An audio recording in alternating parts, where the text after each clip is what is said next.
Y'all, it's almost July. Like, I ain't even joking with y'all. They started putting freaking Halloween decorations outside, and I'm like, where did the year go? Because, like, we have a lot of albums that are coming out in July. We have a lot of festivals going on. We have a lot of concerts. We have a lot going on soon. And the fact that it's about to be July, literally next week, gives me the shakes. We gotta break everything down. We gotta get into this.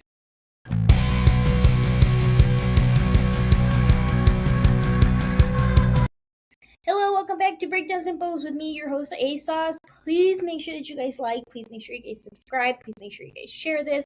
This is your weekly updates for everything that's going on in rock, alternative, metal, metalcore, everything like that. We gotta break everything down, but wait. Let's have a chat. Next weekend is a holiday, and like I said in the intro, July is coming, and I am very bad about getting videos out on holidays. So I'm gonna warn y'all right now, I might not see you next week. And I want to apologize right now that I'm terribly sorry. It is a holiday weekend next weekend. I have 2 birthdays next weekend. I just feel in my jellies that I'm not going to be able to get a video out, even though I will do the best that I can. I'm not making any promises right here, right now. I'm just going to be blunt. I want to say that also in the intro, I talked about how July is coming, but also, and I talked about how the holiday is coming, but also, Flyleaf is in July, and I cannot wait. Like, this is my dream come true. Even though the trip is not going how I want it to go, and I could cry about it, we're not gonna cry. We're gonna be okay. We're gonna be fine. I'm gonna go see my favorite band in the world. So even though things are not going the way I want them to go, I'm still pretty happy. I still cannot wait to see my favorite band. Regardless of whatever happens, I have my set wish list. I really need them to play Cassie and Breathe Today, but I also want stuff off of their album Memento Mori. I want Uncle Bobby. I feel like they are going to only give us their self-titled album since it is the 20th anniversary tour. I just want to be selfish and see if they'll maybe put some in for Memento Mori. Like, please. Like, I want you to play the entire 20th anniversary album, but I also want you to sprinkle just two from there. Okay, so let's get down to the tea of the week, because I feel like the tea of the week's theme is that band members are quitting left and right. I think that it's kind of bonkers for me because I've been kind of seeing this, and I think it's crazy because a lot of times this is happening right when the band hits success. So the first one that I'm going to talk about is one that was really, really shocking to me, because this to me is definitely a band that, like I said, is on that brink of success. I keep talking about how this is going to be album of the year. I keep talking about how amazing this album is. And to see this band's drummer leave the band, no animosity, no bad blood, no nothing. I don't know what happened. Of course, their statements are very vague. You can see them all over social media. But I'm like, you are leaving a band who literally could have album of the year, who has come back from the grave because there was another band member that left, and there's a lot of things going on with this band, and then now they lose their drummer. I just feel like it's a huge blow. Okay, so what am I talking about? Because I keep rambling. Well, Joe Lombardi, just announced that he's parting ways with the Amity Affliction. I know. I'm gonna let it mustard with y'all. I'm gonna let y'all muster with that one, because that one is a very, very difficult one to let go of. So he put, after 8 years, I have decided to leave the Amity Affliction. I feel extremely grateful and fortunate to have spent those years with this band. I wish Johnny, Dan, and Joel, along with the crew, nothing but the very best moving forward. It's been an incredible journey. Thank you for all the love. See you out there. And he also posted all the love to my boys. Thanks for the ride. Guys, they lost Aaron. And Aaron, sorry, they say Aaron, not Aaron. Aaron. And that was already wild. That was already some drama. And now the Amity Affliction loses their drummer. Like, that drum in their new album, iconic. Like, there are a few albums where I truly listen to the drums and I go, damn, those are some good drums. Like Nick from Bad Omens. His drum work is amazing. Every time I hear Bad Omens, I'm like, wow, he's amazing. He's talented. Every time I listen to Motionless in White, Vinny, that's a drummer that I love and I respect. And just to see Joe leave, it's sad. I mean, I know he got married and everything like that. I don't know what's going on with him, but I'm just really, really devastated to see this happen. Now we're going to take a pause from talking about band members leaving and everything, and we'll talk about the rest in a little bit, okay? So stay with me. The theme of the tea is a lot of people just leaving bands and the aftershock of everything. So now we talked about the Amity Affliction. We talked about the devastation of Joel leaving. I'm very, very devastated over this news. We will miss you, Joel. But we're going to switch over to something else so that way I don't end up crying over all these people leaving and me trying to cope with the loss. Holding Absence sent out a message to their UK fans that there was an issue with their pre-order. I was like, oh my god, I just really do feel for them. So they put out a statement that said, UK gang, due to some early complications with the album pre-order, we can only ship the physical stock from Europe, which meant that a lot of you got charged a premium on international postage. We were really disappointed that many would be charged more than the necessary. So we've been working tirelessly with Sumerian to bring UK shipping down to a fair price. Pre-order now and you'll receive the lower PNP rate, and if you already pre-ordered, you'll be refunded the difference. We love this album. We want as many of you to be able to physically hold it as possible. Head to holdingabsence.com for some new variants. Now, I do really appreciate them addressing this and trying to fix this. So if this affected you, do note that they said you should be getting a refund, so please keep an eye out for that one. I saw this and went, this is really devastating because you don't want fans to think that you're screwing them over. You don't want to worry about how this makes you look. So I think that their statement was really good. Their course of action was really good. I think that's crazy that they were trying to upcharge people, and it wasn't even Holding Absence doing it. It was, a whole nother situation behind the scenes, and it kind of sucks because whenever manufacturers or somebody along the distribution line makes a mistake, unfortunately it's often too much times that the band foots that blame and shoulders the blame and has to fix things, when in reality it's not their mistake. Now, another band experiencing some issues, foreign issues, that I'm like, man, this keeps happening over and over again, is Cheetos is experiencing visa issues. And this is just a common thing, like I said again, that we have been seeing. And again, I'm really wondering if it has anything to do with the political climate that we're in and where many of these bands are coming. They are struggling to get here to the US or anything like that. And it all has to do with these visas. So Chiodos put tour update: due to visa complications, Kava Luis can no longer join us this summer. We're bummed we won't be able to share the stage with them. This time around, go send some love, stepping into all the dates. Second Harbor. Several dates are close to selling out, so do not wait. So, unfortunately, it's just a theme that we keep seeing, is that people are having these visa issues. And again, I really feel like it is political climate. But I wonder if you guys are getting disappointed over this, if you're wondering what can bands do to fix the situation, which I really don't feel like it's on them. I feel like, you submit the paperwork, you do what you can, and then things like this happen. Tours. I'm telling you, I'm gonna get to it, okay? You just gotta wait for songs. When I get to songs, you will hear the rest of these band members leaving in the aftermath.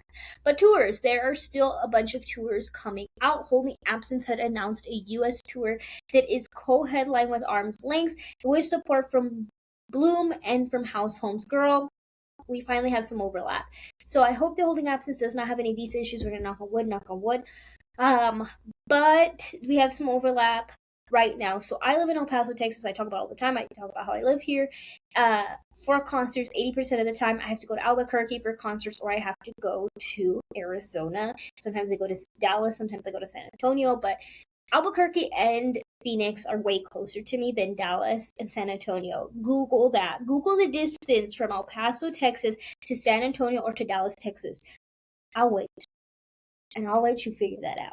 So, Holding Absence is going to be playing October 4th in Albuquerque. But guess who plays in Arizona on the same exact date?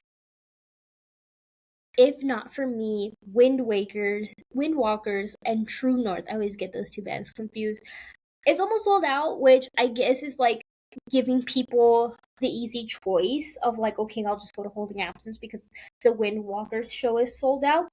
But for me personally, it still hurts deep down because it's not like a broken record. There's too many tours, and I feel like you just can't go to every single one of them, and it really hurts because you want to support these bands, you want to, tell them like how much you love them and see them live, but you just physically can't because there's just too many tours going on. So sad. Anyways, Throne announced more US dates with Norma Jean, Half Me, and Boulder Cuts. It's the east coast of the United States from October 1st to the 17th. Afterlife will be supporting Convictions on the Horizon We Seek US tour. It's small from October 2nd to October 5th. No Texas dates, no West Texas dates. I want more. Now, these are just some updates on some tours just in case you guys want to go, but you haven't bought tickets, and maybe you guys missed seeing some updates. So, Sleeping with Sirens has 2 dates sold out for their US tour, and I'm personally devastated because October 6th, Arizona is sold out, and then November 8th, Baltimore is sold out as well. Windwalkers has low ticket sales on almost their entire date, but this is the scandal with Windwalkers. So allegedly, not allegedly, it's actually true, but I'm still gonna try to save my bucks. I don't want to get in trouble or anything like that.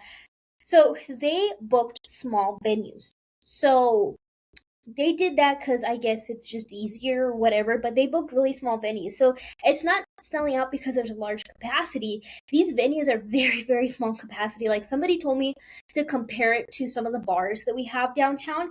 And yeah, that capacity is only like a couple hundred people. It's not a 1,000 cap venue. These are very small venues, so I'm actually like happy to see them sell these out, but I'm also kind of like wishing that they would have done bigger venues so that way more people can go, because I was debating if I could go to this one or not, and now I feel like my choice is just made up for me because it's going to be a smaller venue. There's not enough tickets, so it does cause fans to feel a little left out. Before we get into our new music, our new songs, we are going to go back to tea.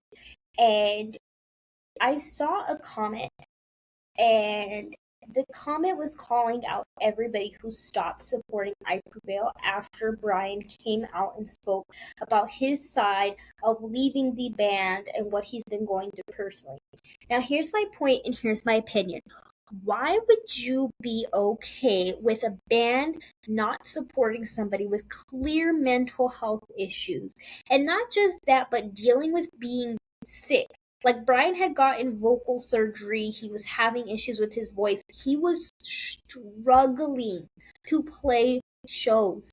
And his band and his bandmates, the management of that band, the band itself told him, keep playing shows. You need to go on. Not giving him enough rest, not allowing him to recover. They said, dance, monkey, dance. And Brian was like, I can't. I physically cannot keep playing. I'm ruining my vocals, my mental health. I'm struggling. Getting out there every single day was just hard for him. And then what was even harder was he had no support. He literally was staring at his bandmates and his management, and he was like, nobody cares. And they still don't care. Like, I'm sorry to everybody who does not see this. The band still does not care at all. They have not made no public statements. They have not tried to tell Brian, we are sorry that we made you feel that way. We are sorry that you went through that and felt like we didn't support you. We promise that we support you. Nothing. Their silence is speaking volumes. So yeah, I don't support I Prevail because I support mental health. I support, if somebody is sick, you have some freaking compassion for a human freaking being, especially when like the voice is like your freaking job. Like, it's your job to go out on stage every single night, but you physically can't because you had to get surgery, you've been struggling, and you're doing everything in your power to get on stage and do what you got to do, and it's killing your mental health. And it's just one of those things, like, in my perspective, I hate that comment, and I cannot believe that people sit there and bash people for stopping supporting a band that does not support mental health, because it's like, as a fan, it's like, well, if you don't support mental health, then what are you selling? Because the whole scene, our whole entire scene, the entire metalcore, metal, alternative rock scene, we're about mental health. We're about being there for each other. We're about making this music heal each other and be a sense of camaraderie. I don't know, I couldn't say camaraderie. It's a sense of, when you're in this room, you're not alone. Why would you support a band who does not support somebody else? So I have stopped listening to Prevail. I don't want to listen to Prevail ever again. However, they did come out with Paradise, and it was featuring Amira Affliction. Now, it was an interesting collab. I feel like Amari did not get anywhere much after going on the massive Bring Me the Horizon tour.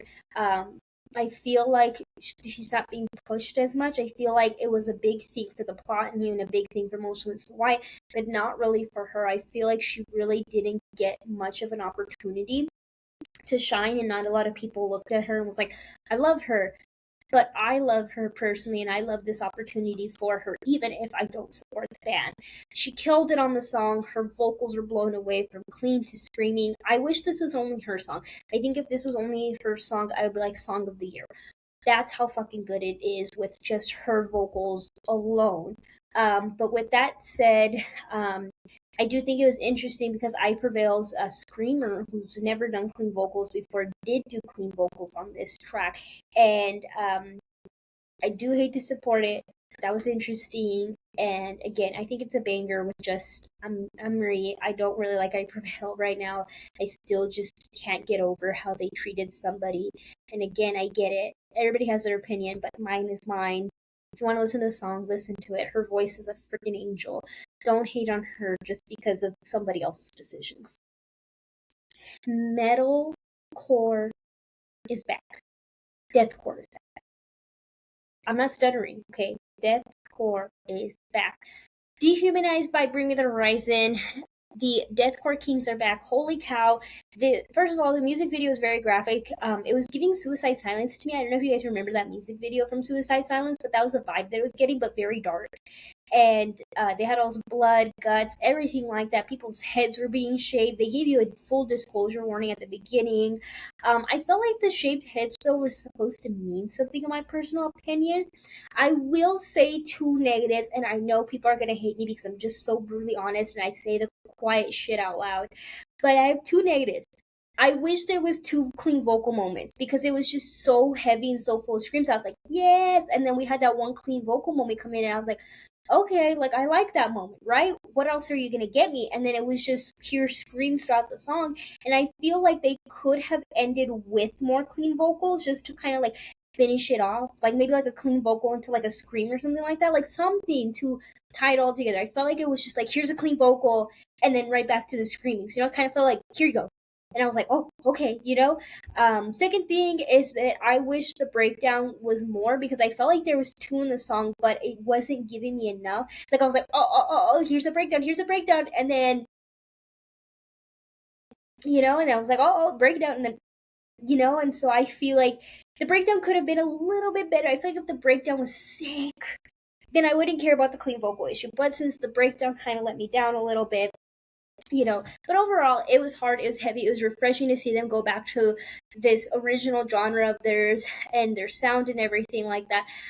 Unpopular opinion, I think Jordan leaving the band was a really good thing because I feel deep down in my jellies that, and this is our same band members leaving, I feel like deep down in my jellies, like he needed to leave. I think that he did what he needed to do with Bringing the Horizon and getting them the success that they needed. But now it's time for Ollie and for the rest of the band to go back to their roots, go back to who, they used to be, but now with what Jordan has taught them and what Jordan has given them as tools.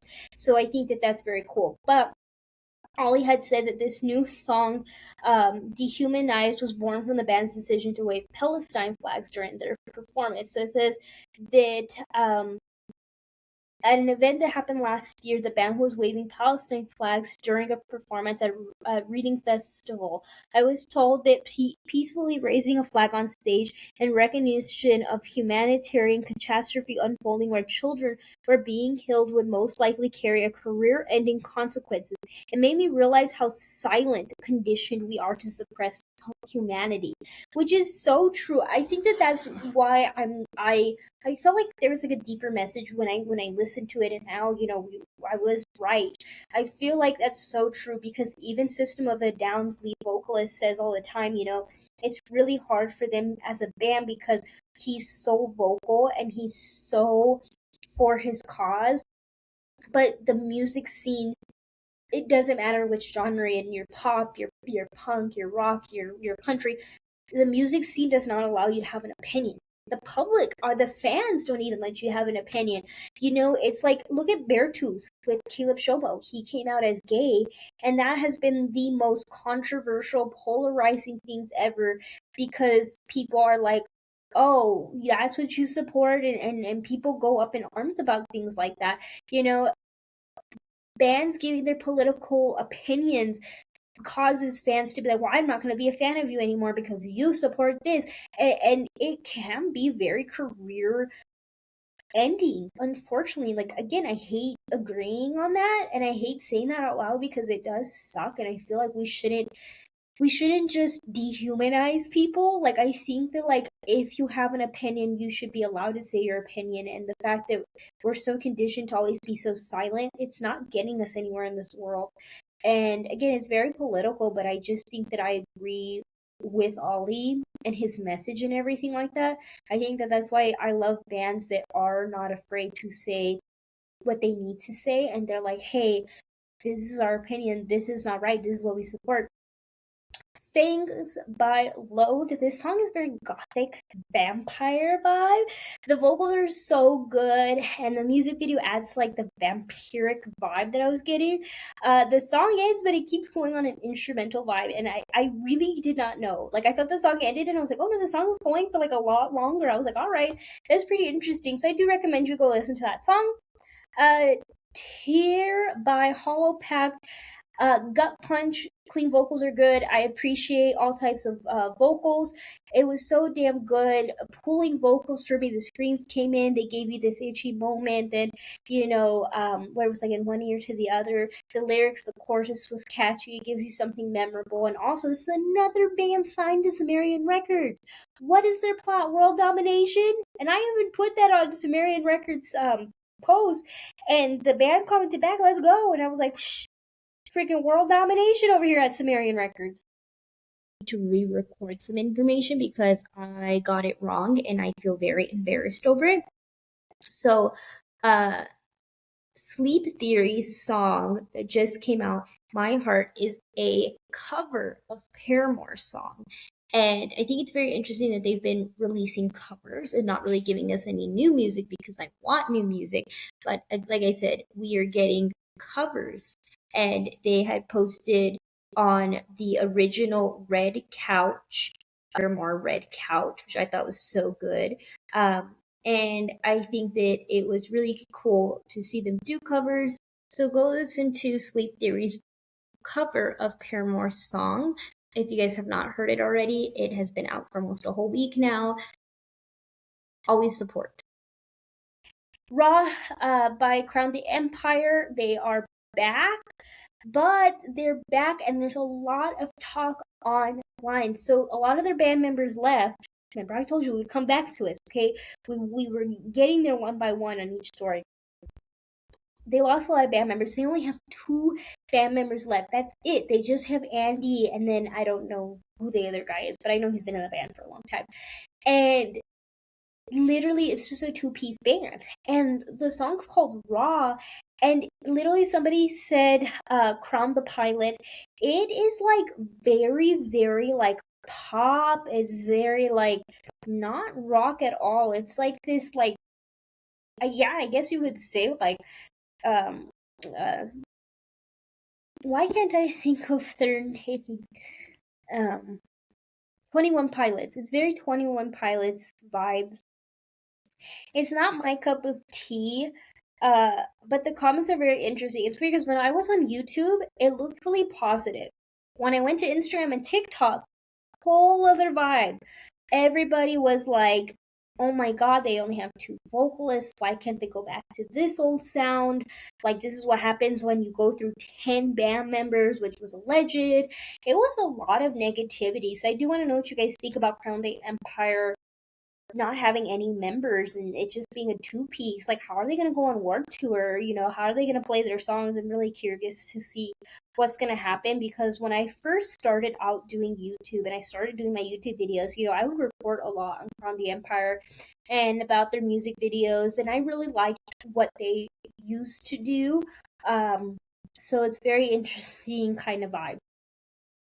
Now, Against the Current hates me. Always You and I, Chrissy Doll. So she has been hyping up this song all week long, but you are not getting the song until July 7th. And I did not stutter. We are not getting the song until July 7th. So if you are excited about this song, you know, you're loving the hype videos, you are not getting it for another week. Okay, we have to sit here. We have to wait till next Friday. I don't know why they did this to us, but I'm just going to be sitting here on my toes. Last thing we're going to talk about is the Pretty Reckless just dropped their brand new album. So if you guys are a fan of the Pretty Reckless, run, don't walk. I'm coming back to you with a whole different look because I forgot. I didn't forget, actually. I did not know that Siamese just dropped my new album of the year. Like, I'm so sorry, Amity Affliction. You gotta move over.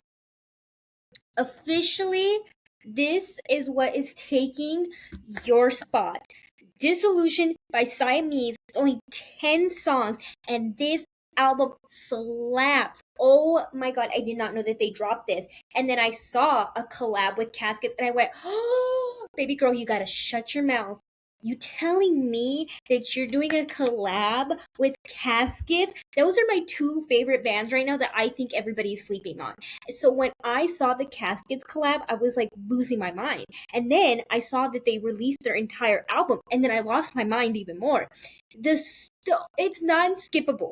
Non-skippable. And I think that why it would beat out Amity is because Amity had no skips, right? Every song was a banger. They told me something with this album. They literally were like, you know what, this is about the family relationship. This is about Joel's struggles that he has. This is how he felt when his one of his, I think it was his mom that passed away. This is how he felt. It was really deep and it was really gut wrenching. Siamese album though, it's fun. There are some deep stuff in it, but it's a fun freaking album. And you know what? I like deep meaning, but I also like to have fun. Like, Siamese album is making me want to shake and twerk it. Song with Caskets is Reverse and Banger. Friends, oh my god. So this is what they had to say about Friends. We are so very fortunate to have you guys with us. Your support during these last 3 months needs to be addressed publicly. Read the lyrics when you read Friends, and know that those are about you. As a band, we are being pulled from all sides. We are being told we have to do everything at once, take the bull by the horn, and learn everything. And then you learn as you grow older that if you try and do everything all at once, you end up doing and learning absolutely nothing. This is why this album was done for us and the existing fans, in a strange transformative period for Siamese. We love you all, and we hope you will grow even closer together with Dissolution. It's an honor and privilege to release music for you. Make sure you pre-save the album. But baby girl, that album already came out. So I love Friends. Dark is also good. I love the lyrics in Dark. Like, I will follow you through the darkness. Oh, it's such a romantic song. I love it. Drown is also good. Sense is so freaking good. So again, going back to my argument about why I think this will beat out Amity is because, like, they also have not just like the dancey elements in it as well, but they have like really fun like they have really fun instrumentals. And they do this cool thing where they're heavy, they scream, okay, but they give you pop. okay, they give you a little bit of DJing, they give you a little bit of everything in there, but they don't try too hard. It's not, they're not doing it just because like, oh, everybody in the scene is doing it. They do it because that's just their sound. That's what they like. And I love always like that fun little mixture that they do. I really, really like the instrumental parts that they have in there. I love the lyrics in there. I love the screamy moments. I love the heavy parts, the fun parts, everything about this. So yeah, I did not know that this album came out, and then I was like, oh my god, I'm about to do my weekly breakdown, and I'm not gonna have Siamese in here. And I said, what the heck is wrong with me? Like, I have to have Siamese in here. I love Siamese so freaking much. So you guys need to go check out their entire album. You will not be disappointed. This is my contender for album of the year. It is Dissolution by Siamese and the Amity Affliction's House of Cards album. Those are the two top albums for me this year thus far. But I know we have so many other albums coming out, so I am kind of like, you know what? Right now, these are my top two. I'm confident on it, but I do want to see what else comes. So please go listen to it. You guys are not going to be disappointed at all. I have not stopped listening to it. My obsession song right now is Saw 6 Nepenthe. I did not know about their album coming out and I missed it, but this is my song of the week and I've been obsessed with it. I can't stop listening to it. Drop in the comments what is your song of the week. I will see you all next Sunday. Hopefully, cross your fingers. Goodbye. Have a good one.